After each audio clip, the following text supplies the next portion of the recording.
What's up YouTube? My name is Andreas and today I'm gonna review with you guys one of the biggest losing sessions I've ever had in PLO and what can really happen. Let's have a look and I hope you guys enjoy this review of the biggest hands in case you missed the stream. A lot of these hands have been on stream, especially towards the end of the session. You can see an overview, drop 20 binds, 10 binds below EV. And yeah, we're gonna have a look at the biggest pots and see how that happened. Here you can see the biggest pot of the day, and this is probably a quarter already of the reasons because it was for 260 big blind. Let's have a look at what happened here. So we ended up 3-betting a person that opened 21%, fold 7% to 3 bets, and has a limping range in MP as well. As you can see, there's a large gap in VPIP. Not only coming from cold calls, I believe, there's some limps as well.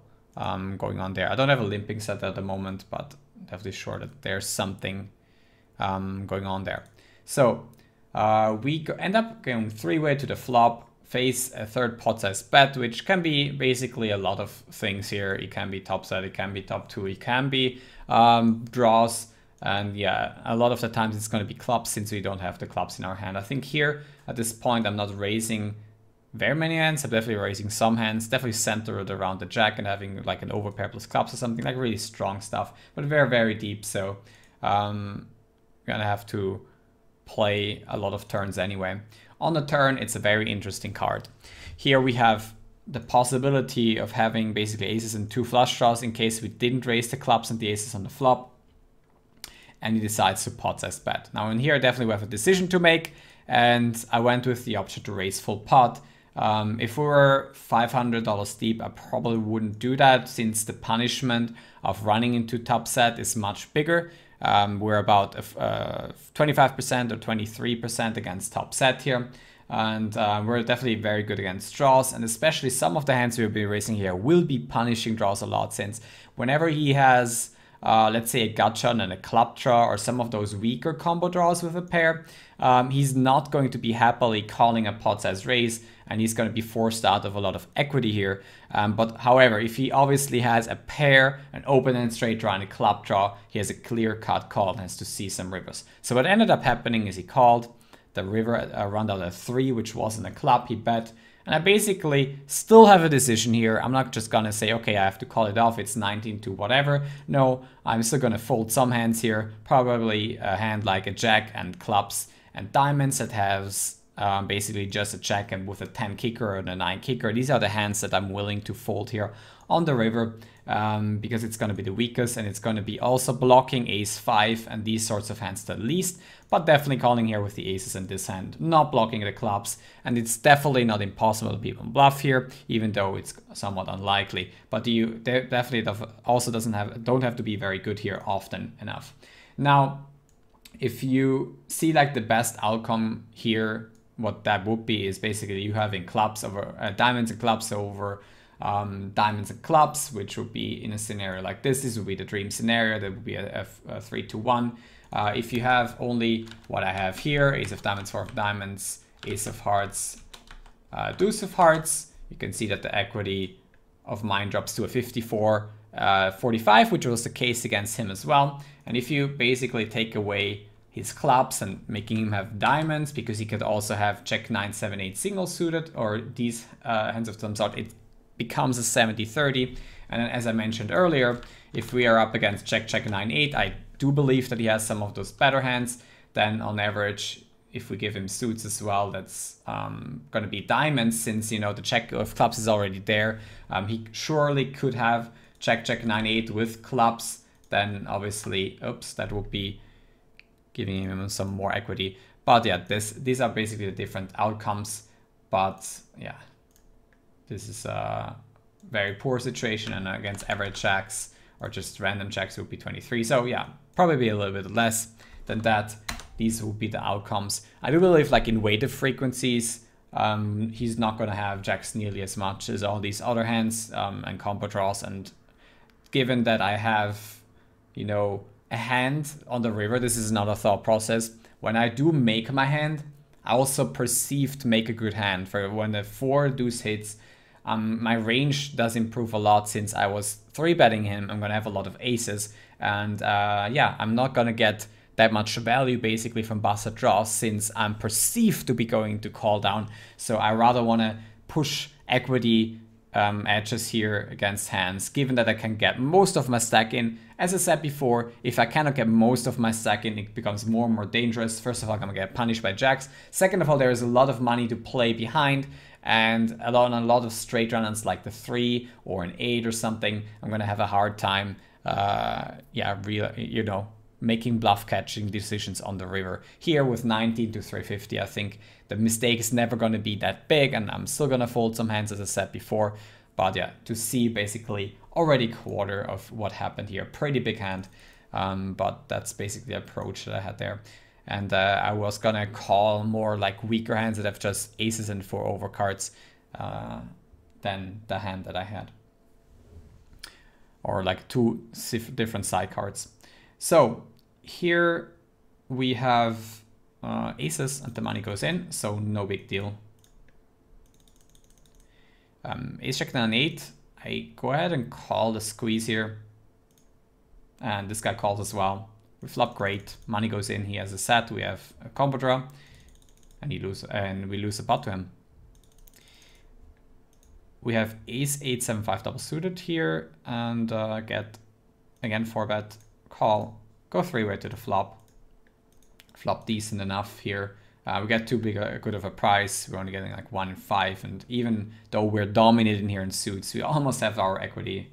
And unfortunately, getting him quite bad. As I said, he has the dominating nuts here. Pretty crazy player so far though on the first 30 hands. Quite speculative 3-bet against someone who plays every hand.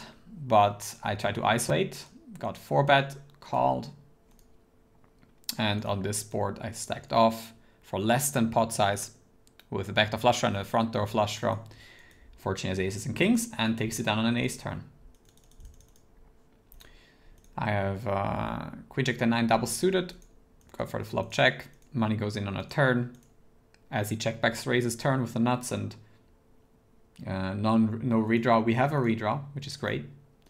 And we're actually free rolling him with our 2 pair.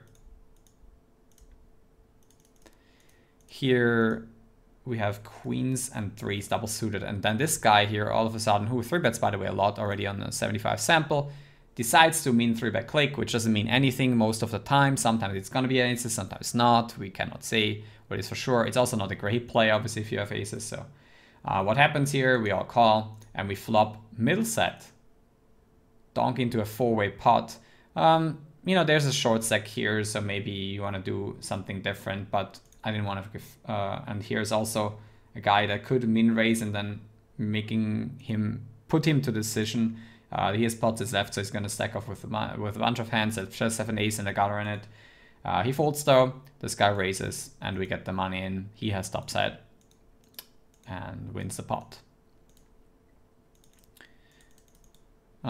We have a rundown, and against this crazy field, we're actually stacking off here. Usually rundowns are not that great to stack off 5-way rundowns like this, because I think this is what the proximity effect is that J9 talks a lot about, because the 9-high straights that you're making are interfering with, you know, higher straights. So the equity distribution that you have with a 9-high rundown is still going to somewhat interfere.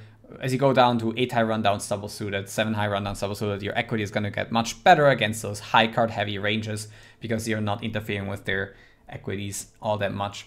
So we still get it in here because people are super crazy and have like some random rainbow hands sometimes. Here we have 26% of equity 5-way. But if they have really well constructed ranges, then this hand definitely goes down in equity a lot, especially once 2 people don't have aces, which is basically what you're hoping for, that 2 people have aces and they don't have that much to go with it. And, you know, you're just hoping for your club draw to be live. Calling a 3-bet here, donking out in a 3-way 3-bet pot on this board, trying to make some aces fold, which you definitely would have to do. He has a great hand. We win the pot though. We have king, queen, jack, 10 double suited. I decided to 4-bet here against Vero this time. Don't have a big sample on him, but felt like he was a little bit too much out of line.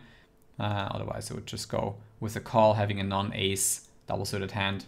This time he shows me the aces. We stack off for 130 bigs. As I said, not my standard play here necessarily. And yeah, he has aces double suited, takes it down with 38%. Not really too happy about it, but okay against a lot of his other holdings. Aces and sixes. He limps it in. I check. We actually manage to get set under set, but having the straight gives us 83% of equity, and all the money goes in this limped pot. Super nice situation, obviously, but he wins the hand in the end. But happy about the money going in well. Here we 3-bet standard against 39% cutoff so far. We end up check calling the flop and then shoving some turns, which I do in this one, and he ends up having the nuts this time. Stabbing frequency of him not as high as I would want it to be. I think in a 3-bet pot it might be a little bit more, but I cannot see it from here. Maybe we should have a little bit closer stats on that. But yeah, in general, a very c-bet happy person. So I figured that would be okay. And yeah, unfortunately we have 20% against the nuts. Here we have ace king, king 4-3. And what happened here? I think a check raise probably with an open ender. Got called. Bet the turn. Got called by just a gut shot. Check the river. He bets half pot and a bluff catch. Yeah, he got there. I think there's not much more to say about it since he plays every single hand. He peels with a gut shot, he gets there. That's not really that interesting. On the river, definitely don't have to bluff catch every single time. And yeah, the fact that he actually plays every hand and that I have king 3-4, I think it's okay as I'm blocking some of the straights at least. Aces and fours for this guy against my 7 high rundown. Also not necessarily want to squeeze those low double suited hands, usually going to call. He opens every second hand. Well, it's going to be fine. He also folds to 3-bets, and that's basically what my hand is benefiting from the most, that he has a fold to 3-bet range. And I want to just make sure that I force out some hands with my squeeze, and this guy could be forced out as well. On the flop, the money goes in the 4-bit pot. Here, decided that against the min 3-bet, I'm going to 4-bet ace, king, jack, deuce, double suited. This hand doesn't do so well against aces, but as you can see, it's a pretty crazy guy, and he didn't have ace, just check, 8, 6 double suited, which he called against a 4-bet. He flops a set, he goes check, on the flop. It's not a great board for our range, nor for our hand. A turn, a very good card though, get the money in. And unfortunately, he also has a flush draw, so he blocks some of the equity that we have here. Aces, 10-9 double suited against a guy who opens too much. He also folds sometimes with 3-bets, but not this time. And I call the flop lead here with the intention of folding some turns, but I have it's basically a trap, and I just want him to keep on firing, and hopefully a sort of a break rolled off or a club and a diamond would be great. And on turn the money goes in. Now on the river, the last $5, and we take down a 200 big blind pot. I'll stack him. Aces, jack 3, 4-bet, getting called by king 9-9. He flops a set, but I have a straight. I go ahead and check on monotone as I would usually do. That's my strategy in 4-bet pots. When the board comes monotone or very connected, I'm going to go and check my range and decide what I'm going to do depending on my blockers. Here, obviously with a straight and a flush draw blocker, easy stack off. Kings double suited for this guy against my ace queen 7-3 double suited. Go ahead and oh, he actually didn't 3-bet, which is fine. You want to squeeze those hands, but not necessarily 3-bet them since they play better in that range. I'll go ahead and check raise here, which I like, and get it in here with 60% of equity. I have one pair blocker, not flush draw, backdoor flush draw, and we're gonna stack him another time. And here we got very marginal check call. Ends up working on the river. He decides to bluff and then still call it off for the last $15 because he gets a good price with a top pair. And we stack him. On the turn though, I don't see how I can fold because of range versus range interactions. I still have a gut shot, I have top pair, and I could make some 2 pairs as well. Here I got 9s and 7s, I raise call. Unfortunately, I'm against a very weird 3-bet here by him. He has also 9 and 9, 8, 7, and the flop is not so fortunate. 8, 8, 5 rainbow. Needless to say, I went at, I could check call, but I went at and raised because I have very great equity against aces. And yeah, unfortunately he has me dead. So, not so great. He has, I think, believe the highest equity hand, and I didn't think that was even going to be in his 3-bet range ever, given his stats of 5% 3-bet. But yeah, you always get surprised sometimes. So we have ace jack jack 10, the money goes in on this flop. We have jacks, we have an open and straight draw. The equity 3-way is always going to be good. Uniflan has some hand that we dominate. He has 2 pair though on the flop, and this guy has ace king king queen, which is also a good hand on this flop. So it's reg on reg on reg. Here we got ace queen 9, 8 double suited. What I'm not so happy with here is basically that we have a 9 high suit, which is not nearly as strong as a king or an ace high suit in a squeezed pot. However, I'm gonna go ahead and call against more looser ranges here. And fortunately, even though we're up against aces, we make a flush on the flop and the vector flush on the top pair. Very good situation. And once he bets, he forces out these guys, being so deep stack with him. So the relative position in this pot is actually quite good once facing this bet, because he's gonna shove a bunch of flops having 60 behind, and they're gonna have to make a decisions for 130 against me, or no, actually for 100. And against each other, they're still somewhat deep. So being the shorter stacks here definitely increases DV by a little bit, which is an interesting concept to think about. Here we have aces, 4-bet, get called by 2 people, and the money goes in on the flop with 58%, but lose. Quite fishy ranges there, of course, and you know, you're gonna make a lot of money by it. Here, interestingly, raise calls without an ace high suit and just queens. Is 32% before the flop, 53 on the flop, money goes in. And yeah, he takes on the pot as he makes a straight. Ace check check 2 double suited against 9 high, and this was actually, yeah, quite annoying, because here I actually ended up making a mistake on a turn, not on the river really. I ended up betting here, which I believe is a bit bad, especially once I get punished by check shoves. Sure, I have a deuce, which could make trips. I have the nut flusher and I can river a boat. So I'm already committing myself here. But a lot of the times I see people either even being ready to give up some of their aces, but then obviously aces in the gutshot could just check jam, and then, you know, that would not be so great for me. He happens to have one of those rare hands where he has me drawing that, and I improve on the river, value shove into the nuts. But I don't like my turn bet all that much, because since he's bluffing, he's probably going to be almost drawing that. So yeah, not that great. If I had jacks plus not just a deuce, but maybe also a draw, then I would be more happily betting there on the turn, since I would have more equity against a stack off range. And here we have what? Oh, that was quite FPS, but both, I guess.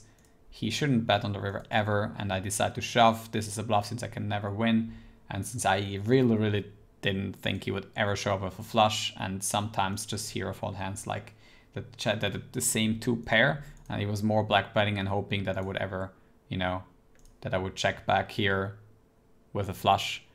I think he usually I would do that, like checking back a nut flush here on the turn to induce, and then I think the river is just mostly full of it, and he still happened to have a straight, which is weird, which he could just check, but he ends up back calling, which I didn't think was going to happen all that often if he didn't have a flush, and that he was just basically trying to block bet. Mostly a straight. But he had great odds, so there's a little bit the fault, and that's definitely one of the hands I would have just played differently after seeing his hand. 10s and 6s. Yeah, this guy doesn't squeeze aces and 4s, which is a mistake, but he gets rewarded for it sometimes, and he will keep on doing this. He actually flops set over set. This guy cold calls a lot of blinds, and I end up stacking off here. I mean, I have middle set. What am I gonna do? Not so cool as I get it in almost dead. Ace is 10-9. 3-bet here against a guy, get cold called. And here as well, I have a 10 of diamonds blocker, which was pretty relevant. I have some backdoor straight draws with a 10-9. Could hit a 7, could hit a jack, could hit a queen. So I have some additional, blockers that are helpful here. And I ended up potting the flop, going for max fold equity on this, somewhat not that connected low board, which is my strategy here. And unfortunately, this guy has a set. It looks really terrible when you get it in like that. But I think in general, it's going to be a good strategy overall. Just running into the top of their ranges. Ace and 8-7, I went for the 4-bet, which is good. He has it in the small blind. You can also see his stat, quite reasonable 4-bet here with these types of hands. The suits are more, one high suit and a 10 high suit, and this hand qualifies very well for a button 4-bet. And would also be what a solver would be doing a lot. Ace 10 4-5 double suited against my kings, raise calls, we go 3-way to the flop, and I'm not jamming and not super happy about it, even though this guy is gonna have trash hands like this a lot. The reasoning here is I have kings, so I block queen 10, I have a backdoor flush draw, and I think some backdoor straight draws with a deuce 4. So I have some backdoor equity, I have pocket kings, I block the queen 10 draw, but obviously once they have diamonds in this SPR of 2.5 and exactly 3 with this guy, I figured, okay, I can go ahead and max out my fold equity against some hands, but they did have both flop pretty great. He has 2 pair and he has an out flusher as a pair, which is pretty much super bad scenario. I call it 16 to 300, which I need 16%, I have 18%, so I'm already committed with my pot size bet, of course, against at least hands like this. If they obviously have even better, then yeah, I could have some less equity. Losing the pot though. So check 10-9-8, raise calling. On this board the money goes in. And we win it against with a rep against aces and the gutter. Here we have king jack 10-9. What happened here? Check called, and I have a gut, like disregarding of like his hand, I now have top 2 and a gut shot, and I went ahead and check raised the turn, which is marginal. I wish I had like an open ender and top 2 and not just the gut shot and top 2. Overall, obviously it's not so great if you run into the top of his range, which is a queen top set and the flush draw, and yeah, again get it in pretty dead. This hand, however, I think it's not super bad. As I said, the hand is definitely better than just bare top 2. There's definitely a bunch of draws that we're still ahead of. That is not top 2, basically a pair and a flush draw and the gutter. These types of hands we're targeting here. I would check call if I had just a slightly weaker hand that's not top 2 and a, gut shot. And yeah, unfortunately, that's the top of his ranges with his limped hand. We're also thinking that, a lot of the limp hands will not only be jacks because I blocked that, but rather queens with a gutter, kings with a gutter, an open ender, or even some combo hands like that. We have 6s and 7s, get 3-bet squeezed by this guy, go to the flop and get set over set. I don't even gonna play out this hand because it's not worth it. Ace 9-8 4 double suited. Go ahead and 3-bet 50% of all hands player. Flop an open ender, go for max fold equity. Unfortunately, this guy cold called 10-10 queen 7, which is obviously a mistake, but he got there. Aces 10-5. Gonna go ahead and 4-bet here. We're not too deep. We're 100 big blinds deep. With a rainbow hand, both players call. We have the ace of hearts, which brings a little bit more fold equity on this texture. SPR1, once get checked to. And we have 58%, but lose the pot. Ace, ace, 8-9. These are going to be a lot of those hands right in the big pots. We 3-bet, get a gut shot and aces. The money goes in on this 10-5-6 rainbow. Also my default strategy here. We luck out against the set, but still always the right play. Here we get aces against kings and 10s. Flop top set, which is great, and he still calls with just kings. Aces 3-bet us this time, and he had 55-27 17 stats, so he was basically 3-betting every hand on the first hands. And I decided that I'm going to take my chances here with King, King, 10, 9 against 90 big blinds, I believe, and 2 very weird ranges. Like this guy ended up having a great hand, but this guy has 10, 7, 6, 4. And in the end, this hand didn't even cost me that much, even though this guy had aces. So definitely fine with my play here against this guy. Otherwise, if I think he is going to have like a 5% 3-bet range, then I would rather go with a fold, since we're going to be up against aces way too often. And that costs us multi-way equity here. Aces, for this guy, he limp, 4 bets, call, flop good, get the money, get the rest in. Here we end up going 3-way to the flop and call off the rest with a rep. Again, guy who squeezes a lot, and I think with this hand we just still have a call. Kings and deuces. We have bottom set. What was this? Oh, we still have bottom set. Bet big. He calls, and on the river we maybe go for the check. Yes, we went for the check here. He jams, or no, he bets only 36, and we check call. Take down 150 big blinds, which is awesome. Here got kings double suited against queens, who min 3 bets. We 4-bet, calls, he flops a boat. Not my favorite flop. Yeah.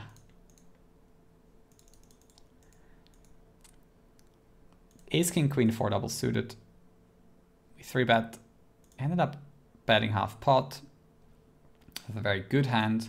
The money goes in against crazy guy. It was 9-9-6-5. He takes it down with getting it in bad. We have ace, king, 10, 8. Goes forward to the flop, and I ended up checking, betting the turn. And yeah, betting the river. Getting jammed on for $24 more. And at this point, sure, he's gonna have probably very little bluffs of ace of clubs, since I'm committed with a lot of my hands. But if I obviously am full of shit, I'm always folding. Then sometimes if maybe I have a weak or flush, then I'm also folding. Second nut flush here. Given that he actually flop checked, which with this hand, okay, but he could have had so many nut flushes plus gut shots, which he's probably never checking the flop with just one person behind.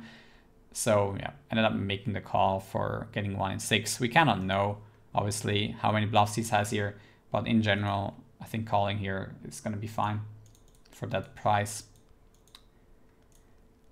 I mean, you have to call some hands, and that's probably the favorite one. King, queen, queen, 9. We actually barrel here, I think, is a bluff on the river. No, on the river we actually make the second nuts. He makes the nuts. He pots. We ended up calling with the king 9 here. Yes, the ace king. Not my favorite situation. I have 1 queen of clubs, 2 spades, which are not that great, but in the end, obviously, it could be making a place still, and I have the second nuts, and I think I'm too high in my range to consider folding. I can fold some 8-9 and all these other hands that don't block the nuts that well. 8-8, queen deuce. Opens it up. We're going to defend our big blind, and I see that he c-bets every hand so far, which is 18 out of 18 hands. So go ahead and check raise this with a set. He has a higher set, which again, not my favorite flop when he c-bets 18 out of 18 hands. And yeah, not so great, but we make the quads, sometimes lucky. Queen jack 10-7. Flat call here in the cutoff. Somewhat speculative, which I was on the button, because we could still get punished with this hand exactly. I ended up bluffing here on the river, even though the board was paired, and I didn't expect this to happen very often. I thought he was going to give up a lot with hearts. Given I have no hearts in my hand, I think a bluff here on the river can be fine, and obviously folded. Got caught there as well. Aces jack 6, double suited. He 3-bets, call the 3-bet. Make a good hand on the flop. Here again, this I think is not a turn bet. We rather just take our equity here because once he has those hands, that sucks. He just check calls, and on the river we give up. I'm actually super glad he didn't check jam the turn. Would have sucked a lot to be committed here. And on the river he has the best hand. We just give up. But yeah, that was probably one of the worst two hands that I played in this session on the turn. I think we have more often a bet than a check than a bet. Making top set here, betting and then getting a smaller raise. This is not pots as raise. We have to call 36 and 120, which we do with a top set. We could also check behind here. In hindsight, you know, I tried to charge diamonds and try to just charge his draws, which probably I should do a little bit bigger anyway. But then jack raise is small, I don't improve. And also the 8 hurts my hand, so also not so happy about this hand. And I have to fold the river. So yeah, this is it, guys. This is the 3,200 hands. The biggest pots. These are 49 pots. You can also see at the numbers down here, it's 2,300 and 1.2k. So these hands alone ended up costing me 1.3k in EV and 2.2k in actual money. So I think there's a couple of blunders in there, like betting on a turn sometimes with hands that are actually no bets, especially in theory. Sometimes check behinds that are check behinds in theory become bets because of your opponent's tendencies. But as long as I cannot make that read, I shouldn't make those bets. Otherwise, at least with the bigger hands, fine. I actually try to find, you know, smaller things that I can work on, not just those big pots. Because sure, the big pots are going to cost those trouble sessions, but the way you can improve, you have to go into the smaller pots as well, evaluating whether you're c-betting the correct hands. And I do that basically by Monk Solver studies and by ProPoker's Odds Oracle, just asking myself how often certain people have certain holdings. So these are basically my two tools where I can improve my poker game and that I'm using at the moment because I think they're the best way. And then obviously I can also use my reports and then just go to filters and just have a look at, you know, how I can filter through my database here and you know, apply filters on my database and look what happened, what went wrong. Now, if you enjoyed this video, don't forget to hit the thumbs up down here. These are basically the biggest spots that I've played in this horror session. This is what sometimes is going to happen. It's a volatile game. And even though I was everything but happy on that day, I'm going to continue doing what I'm doing, working on my game, keep on grinding at the pillar 100 stakes, taking shots at pillar 200 and 500 as short stacking or a pillar 200 as a full stack, of course, and see when the pool is soft and just trying to get into those higher games. Putting out a bigger sample there and then seeing, you know, how I can progress with the amount of work that I've put into my game. Thanks for watching today, and I'm going to be back with the Bankroll Challenge. Don't worry, I'm going to be back with micro stakes poker tomorrow. It's going to be day number 11, where I try to make the $59 or $58 at the moment, turning them into $1,000 in the 20 days left that I have. I'm trying to go with a huge comeback. It didn't work on day 10, but hopefully we can make something happen tomorrow. Thanks for watching again. And don't forget to like and subscribe.